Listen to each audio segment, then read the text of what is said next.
Hello, fabulous clinicians in private practice. Welcome to 5 p.m. on Tuesday, the 18th of July. Not going to lie, I didn't see any clients today. I didn't do any online coaching. I didn't do any virtual coaching. I didn't have to be on all day today. It was kind of refreshing and kind of nice. I did, however, battle with our electronic health record system. I did analyze our outcomes and our statistics for the past 3 months and then compared those to the 6 months beforehand. I proofread a whole heap of stuff. I felt like I ran around in a big circle going, what do I do next? What do I do next? What do I do next? But everything that was in my schedule got done today. I am, however, waiting for the return of the brochure for the marketing sequence. That still hasn't been completed. And is Jo a frustrated cookie? She's a frustrated cookie. I am sure it will come overnight all the way from Pakistan, which is fantastic. I just don't understand how spelling mistakes are made when I give corrected spelling. I know, I gave corrected spelling. These were not the types of things that you would expect to see as spelling errors. So, whoopsie. Anywho, we are waiting. But I'm not going to sit and wait in front of my inbox because I'm really tired. It's intense work, this managing a private practice business. It's intense work leading the people in your practice. Have you thought much about the difference between leadership and management? I can manage tasks and resources and time, and that I don't have to be a very nice person to do that. I can just manage and put the right thing in the right place at the right time. So I'm obviously not good at managing files because filing and we are not friends. Anywho, but leadership is a different thing. Leadership and management are not the same thing. And while you need to manage your business, you also need to lead your business. You need to lead your business to where it's going, which means you need to lead yourself, which means if you've got other people in your world, whether they're internal or external, whether they're clients, we're leading clients all the time. Not that we're leading them in a manipulative way, but we're giving them a process to follow. We're leading them down a journey. We're helping them get from A to B. That's a leadership role. So I was a bit surprised today when I had a private practice owner kind of get really defensive about the fact that I challenged her leadership. And she's on her own and she was like, I don't lead anyone.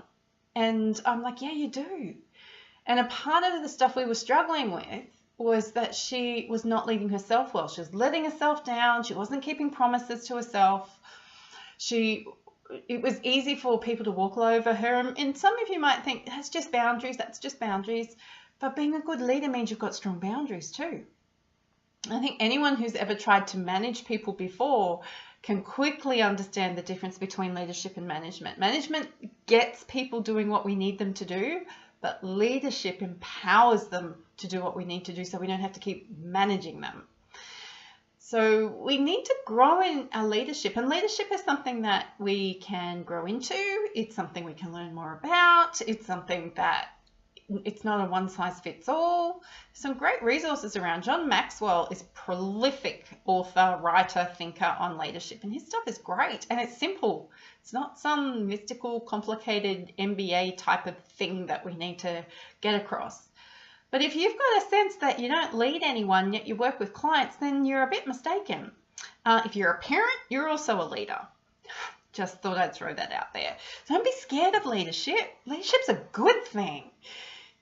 Requires responsibility and accountability, but you can do that. Good grief, you hold the space for a client to be able to make progress regardless of what your discipline is. There's nothing to be scared of when it comes to leadership. Just get better at it and recognize that it might be something that you need to work on. That's all cool. So today has been one of those days where I've just enjoyed being at my desk, not drinking anywhere near enough water, and from the looks of my Fitbit results, I haven't moved enough today. Aha! That's not good self-care. Let's just fix one of those things, shall we? But I did get to talk to some of my team members today about some of the really great work that they're doing. And I get to go and talk to one of our bigger customers about that tomorrow, who are always keen for us to share with them what we do and how we're doing what we're doing and the difference that we've made in people's lives. And since I've realized that talking to our customers about the difference that we make and sharing with them how they contribute to that, that is such a much more empowered way and uplifting way for everyone to feel good about the type of work that we do. So even though a lot of these people sit inside insurance companies, and insurance companies get a bad rap about, just being money hungry and profiteering from people's sickness and illness, there are some people inside insurance companies who genuinely care. They might not get the opportunity to express that very often. So if I can go in and help them understand how they've contributed to somebody taking back control of their life, or how their collaboration and decision making has allowed us to be able to suggest something to a client that they may never have thought of before, then go us.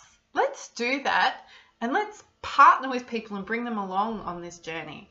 Because clients can't do it on their own. We can't do it on our own. So we all need to start recognizing that we're not silos in our process of recovery and rehabilitation, treatment, therapy, whatever it is that you're doing, that we've all got a part to play.